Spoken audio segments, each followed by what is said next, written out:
Winning Punjab देख रहे हो तुसी ते मैं हाँ लखविंदर सिंह मान।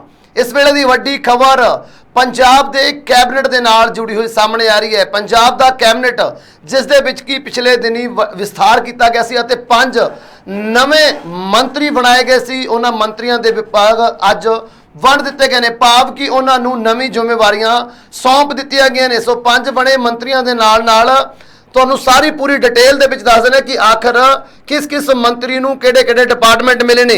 जेकर आपां शुरुआत तो गल करिए तो सब तो पहला पुराने मंत्रियों की गल करिए जिन्हां दे विच सरदार हरपाल सिंह चीमा दे कोल finance, planning, programme implementation, excise and taxation का ये डिपार्टमेंट रहेगा। पहला दस दिए इन्हां कोले पहलों तो ही ये डिपार्टमेंट चल रहे हैं।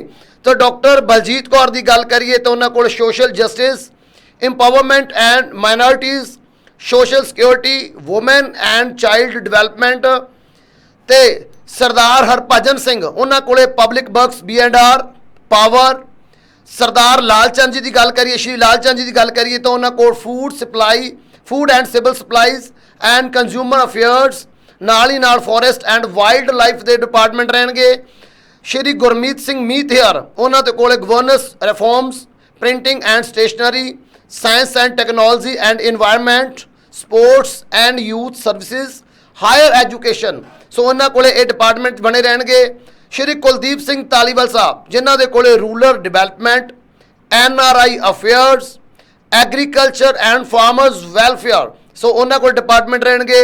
श्री लालजीत भुल्लर जिन्हों के कोल की एक तेजसार मंत्री मन्ने जाते हैं कि पंजाब की कैबिनेट के विच जां मान सरकार की मंत्रिमंडल के विच जिन्हों के विच उन्हों के कोल जो डिपार्टमेंट ने वो transport, animal husbandry, fisheries and dairy development. तो नाल ही नाल जेकर ब्रह्म शंकर जी की गल करिए, श्री ब्रह्म शंकर जी उन्होंने कोल revenue and rehabilitation and disaster management, water supply and sanitation.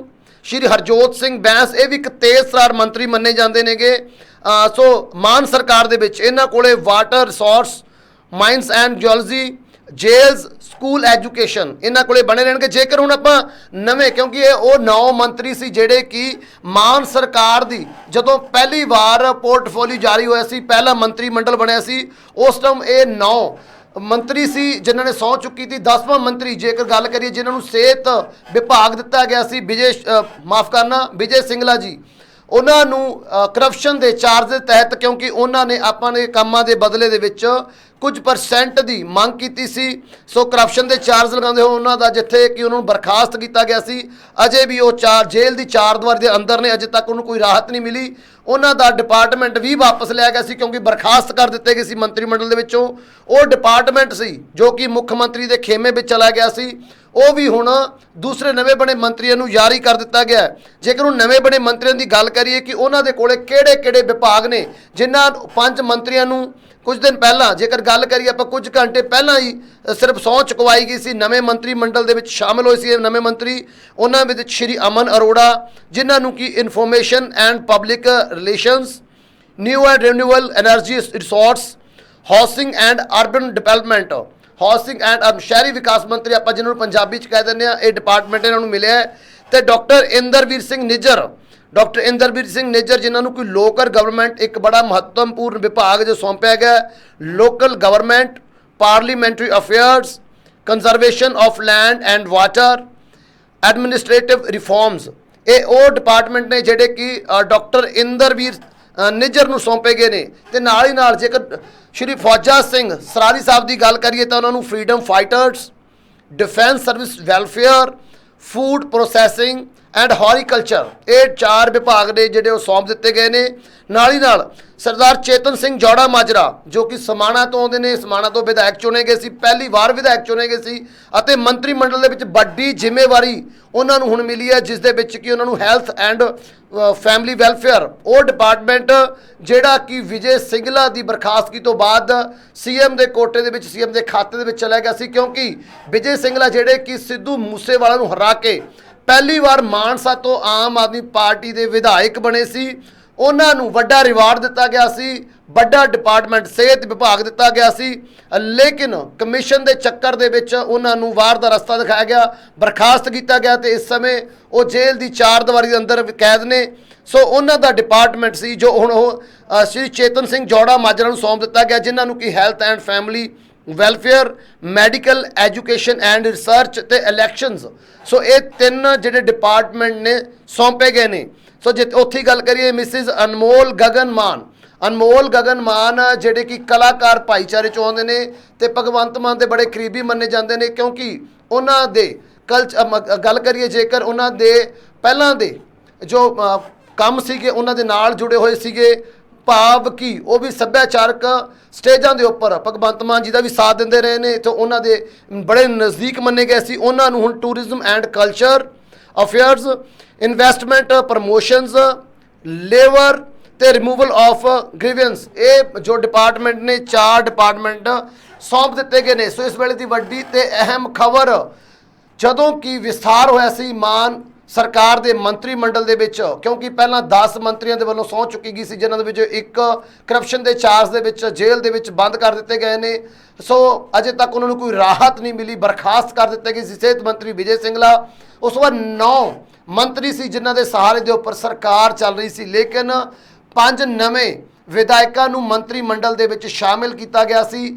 ਤੇ ਨਾਲ ਹੀ ਨਾਲ ਜੇਕਰ ਭਗਵੰਤ ਸਿੰਘ ਮਾਨ ਦੀ ਗੱਲ ਕਰੀਏ, ਉਹ ਕਹਿੰਦੇ ਨਜ਼ਰ ਆਏ ਸੀ ਇਸ ਚੌਂਚਕ ਸਮਾਗਮ ਤੋਂ ਬਾਅਦ ਜਦੋਂ ਵਿਸਥਾਰ ਕੀਤਾ ਗਿਆ ਸੀ ਮੰਤਰੀ ਮੰਡਲ ਦੇ ਵਿੱਚ ਕਿ ਉਹਨਾਂ ਦੇ ਕੋਲੇ ਕਾਫੀ ਜ਼ਿਆਦਾ ਵਿਭਾਗ ਨੇ, ਇਸ ਕਰਕੇ ਉਹਨਾਂ ਦੇ ਉੱਪਰ ਕੰਮ ਦਾ ਬਰਡਨ ਬਹੁਤ ਜ਼ਿਆਦਾ ਹੈ। ਤੇ ਉਹਨਾਂ ਨੇ ਨਾਲ ਹੀ ਨਾਲ ਇਹ ਗੱਲ ਕਹੀ ਸੀ ਕਿ ਹੁਣ ਮੰਤਰੀ ਮੰਡਲ ਦਾ ਵਿਸਥਾਰ ਹੋ ਚੁੱਕਿਆ ਹੈ ਤੇ ਆਉਣ ਵਾਲੇ ਕੁਝ 1 ਜਾਂ 2 ਦਿਨਾਂ ਦੇ ਵਿੱਚ ਹੀ ਇਹ ਵਿਭਾਗ ਨਵੇਂ ਬਣੇ ਮੰਤਰੀਆਂ ਨੂੰ ਸੌਂਪ ਦਿੱਤੇ ਜਾਣਗੇ, ਤੇ ਜਿਸ ਦੇ ਤਹਿਤ ਅੱਜ ਇਹ ਡਿਪਾਰਟਮੈਂਟ ਨੇ ਜੋ ਨਵੇਂ ਬਣੇ ਮੰਤਰੀਆਂ ਨੂੰ ਸੌਂਪ ਦਿੱਤੇ ਗਏ ਨੇ, ਜਿਨ੍ਹਾਂ ਦੇ ਵਿੱਚ ਅਮਨ ਅਰੋੜਾ ਨੂੰ ਸ਼ਹਿਰੀ ਵਿਕਾਸ ਮੰਤਰੀ ਲਗਾਇਆ ਗਿਆ ਹੈ, ਚੇਤਨ ਸਿੰਘ ਜੌੜਾ ਮਾਜਰਾ ਜਿਨ੍ਹਾਂ ਨੂੰ ਇੱਕ ਵੱਡਾ ਡਿਪਾਰਟਮੈਂਟ ਸਿਹਤ ਨਾਲ ਜੁੜਿਆ ਹੋਇਆ ਯਾਨੀ ਕਿ ਸਿਹਤ ਵਿਭਾਗ ਦਾ ਡਿਪਾਰਟਮੈਂਟ ਸੌਂਪ ਦਿੱਤਾ ਗਿਆ ਹੈ, ਡਾਕਟਰ ਇੰਦਰਵੀਰ ਸਿੰਘ ਉਹਨਾਂ ਨੂੰ ਸਥਾਨਕ ਸਰਕਾਰਾਂ ਦਾ ਮੰਤਰੀ ਲਗਾ ਦਿੱਤਾ ਗਿਆ ਹੈ।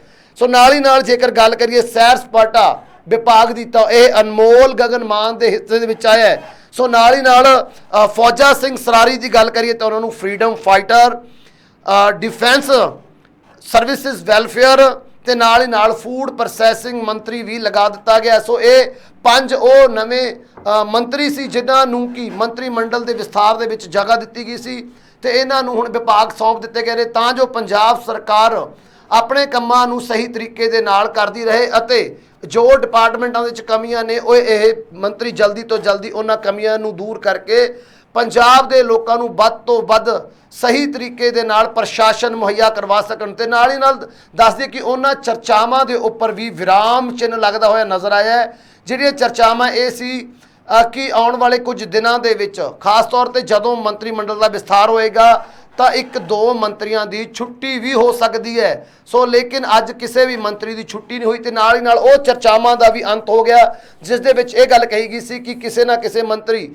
ਖਾਸ ਤੌਰ ਤੇ 2 ਮੰਤਰੀ ਨਿਸ਼ਾਨੇ ਦੇ ਉੱਪਰ ਸੀ ਕਿ ਉਹਨਾਂ ਦੇ ਵਿਭਾਗ ਬਦਲੇ ਜਾ ਸਕਦੇ ਨੇ, ਲੇਕਿਨ ਅੱਜ ਇਸ ਤਰ੍ਹਾਂ ਦਾ ਕੁਝ ਵੀ ਨਹੀਂ ਹੋਇਆ। ਪੁਰਾਣੇ ਮੰਤਰੀ ਆਪਣੇ ਵਿਭਾਗਾਂ ਦੇ ਨਾਲ ਹੀ ਕੰਮ ਕਰਦੇ ਰਹਿਣਗੇ ਤੇ ਨਵੇਂ ਬਣੇ ਮੰਤਰੀਆਂ ਨੂੰ ਵੀ ਉਹਨਾਂ ਦੇ ਵਿਭਾਗ ਸੌਂਪ ਦਿੱਤੇ ਗਏ ਨੇ, ਜਿਸ ਦੇ ਵਿੱਚ ਡਾਕਟਰ ਇੰਦਰਵੀਰ ਨਿੱਜਰ ਨੂੰ ਸਥਾਨਕ ਸਰਕਾਰਾਂ, ਸ਼ਹਿਰੀ ਵਿਕਾਸ ਮੰਤਰੀ ਅਮਨ ਅਰੋੜਾ ਜੀ, ਸੈਰ ਸਪਾਟਾ ਮੰਤਰੀ ਜੋ ਲਗਾਏ ਨੇ ਅਨਮੋਲ ਗਗਨ ਮਾਨ, ਸਿਹਤ ਮੰਤਰੀ ਬਣਾ ਦਿੱਤੇ ਗਏ ਨੇ ਚੇਤਨ ਸਿੰਘ ਜੌੜਾ ਮਾਜਰਾ ਜੋ ਕਿ ਸਮਾਣਾ ਤੋਂ ਆਉਂਦੇ ਨੇ, ਸਵਾਣਾ ਕੰਸਟੀਟੂਐਂਸੀ ਤੋਂ ਚੁਣ ਕੇ ਆਏ ਸੀ, ਤੇ ਨਾਲ ਹੀ ਨਾਲ ਫੌਜਾ ਸਿੰਘ ਸਰਾਰੀ ਉਹਨਾਂ ਨੂੰ ਫੂਡ ਪ੍ਰੋਸੈਸਿੰਗ ਤੇ ਨਾਲ ਹੀ ਨਾਲ ਜੇਕਰ ਗੱਲ ਕਰੀਏ ਫਰੀडम ਫਾਈਟਰ ਤੇ ਨਾਲ ਹੀ ਨਾਲ ਡਿਫੈਂਸ ਸਰਵਿਸ ਦੇ ਵੈਲਫੇਅਰ ਮੰਤਰੀ ਲਗਾ ਦਿੱਤੇ ਗਏ ਨੇ। ਸੋ ਇਹ ਉਹ ਨਵੇਂ ਮੰਤਰੀ ਸੀ ਜਿਨ੍ਹਾਂ ਨੂੰ ਹੁਣ ਵਿਭਾਗ ਦਿੱਤੇ ਗਏ ਨੇ ਤਾਂ ਜੋ ਪੰਜਾਬ ਸਰਕਾਰ ਆਪਣੇ ਵਾਅਦਿਆਂ ਦੇ ਮੁਤਾਬਿਕ ਪੰਜਾਬ ਦੇ ਲੋਕਾਂ ਨੂੰ ਸਹੀ ਪ੍ਰਸ਼ਾਸਨ ਮੁਹੱਈਆ ਕਰਵਾ ਸਕੇ। ਸੋ ਆਉਣ ਵਾਲੇ ਦਿਨਾਂ ਦੇ ਵਿੱਚ ਜਿਹੜੇ 3 ਅਜੇ ਵੀ ਖਾਲੀ ਸਥਾਨ ਪਏ ਨੇ, 3 ਕੁਰਸੀਆਂ ਖਾਲੀ ਨੇ ਕਿਉਂਕਿ 18 ਮੰਤਰੀ ਹੋ ਸਕਦੇ ਨੇ ਸੀਐਮ ਸਮੇਤ ਪੰਜਾਬ ਦੀ ਵਜ਼ਾਰਤ ਦੇ ਵਿੱਚ, ਪੰਜਾਬ ਸਰਕਾਰ ਦੇ ਵਿੱਚ। ਉਹਨਾਂ ਨੂੰ ਕਦੋਂ ਤੱਕ ਭਰਿਆ ਜਾਏਗਾ ਤੇ ਕਿਹੜੇ-ਕਿਹੜੇ ਉਹ ਚਿਹਰੇ ਹੋਣਗੇ ਜਿਹੜੇ ਇੱਕ ਵਾਰ ਫਿਰ ਜਦੋਂ ਵਿਸਥਾਰ ਹੋਏਗਾ ਮੰਤਰੀ ਮੰਡਲ ਦਾ ਤੇ ਉਹਨਾਂ ਨੂੰ ਜਗ੍ਹਾ ਮਿਲੇਗੀ। ਇਹ ਸਭ ਜਾਣਨ ਦੇ ਲਈ ਤੁਸੀਂ ਬਣੇ ਰਹੋ ਵਿਨਿੰਗ ਪੰਜਾਬ ਦੇ ਨਾਲ।